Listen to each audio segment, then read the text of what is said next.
welcome back to The Girl Next Doctor, one of the fastest growing and trending channels right now.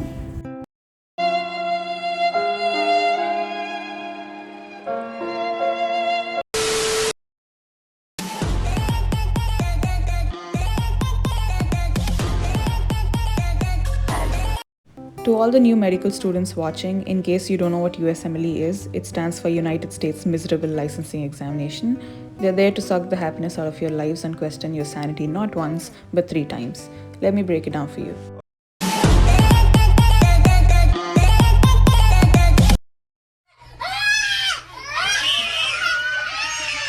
Step 1. An exam designed to test your basics from first 2 years of medical school, where you will learn about bacteria getting more action than you ever will.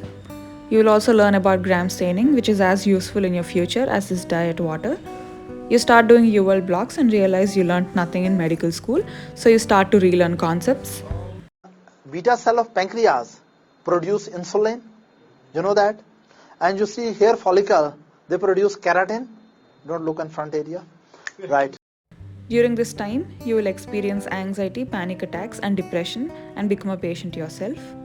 You also start losing hair, and if you stick it all together, you can make your own wig.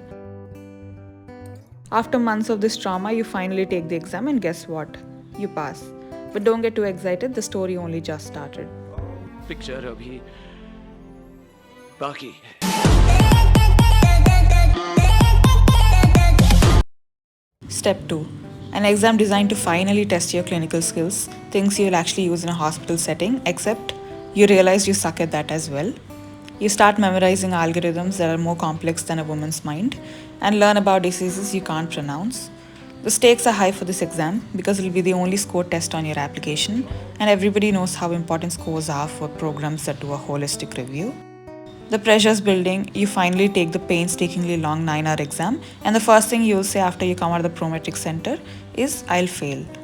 Turns out you don't actually fail and somehow make it to the other side, only because God still loves you, even though you didn't pray for a month. And let's not forget those shitty deals you made with God that look like this. Dear God, if I pass this exam, I will sacrifice eating non-veg on Thursdays and Fridays.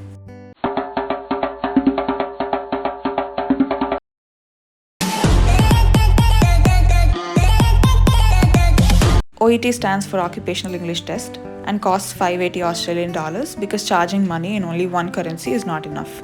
This test is custom made for IMGs to see if they can understand and speak English. मैं वचन देता हूँ.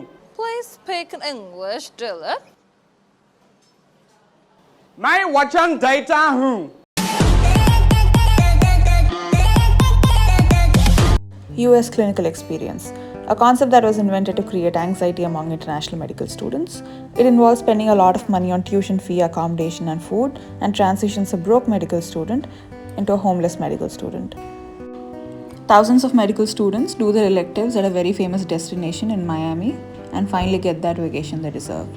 They say there's no hierarchical system in the US, but then what is this?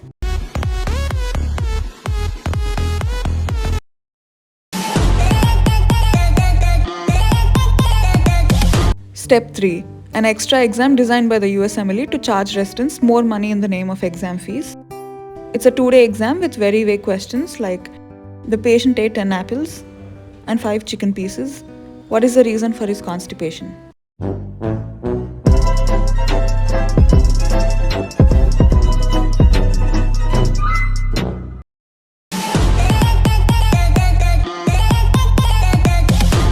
You finally get all your documents ready and apply for the match, knowing fully well that you'll get rejected by 99% of the programs. Reasons why a program rejects you. 1. You did not go to Harvard Medical School. 2. You don't have a 250 on your steps. 3. Your parents don't have connections. 4. You did not volunteer at Doctors Without Borders. 5. You're an international student. 6. You're a visa requiring international student. 7. You haven't found the cure for cancer. 8. You did not participate in the Winter Olympics. 9. You did not win any national awards from the WHO. And lastly 10, because you breathe air. During interviews, you'll be asked about your hidden talents, and you'll sit there awkwardly, knowing fully well that you're a piece of shit with no talent. And because the interviews are now virtual, you have the freedom to attend interviews like this.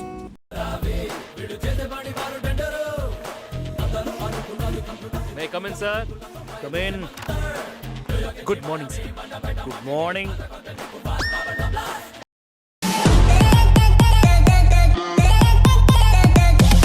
The match. A term introduced by the NRMP to make this whole process look cool like a Tinder date, except it painfully reminds you of how you have no date and no love life and you'll be single forever. Match day finally comes when you match. You get very happy thinking you've succeeded, except it is only the start to a very long journey ahead. But it's okay, you're pursuing your passion, and in a few years it'll all be worth it.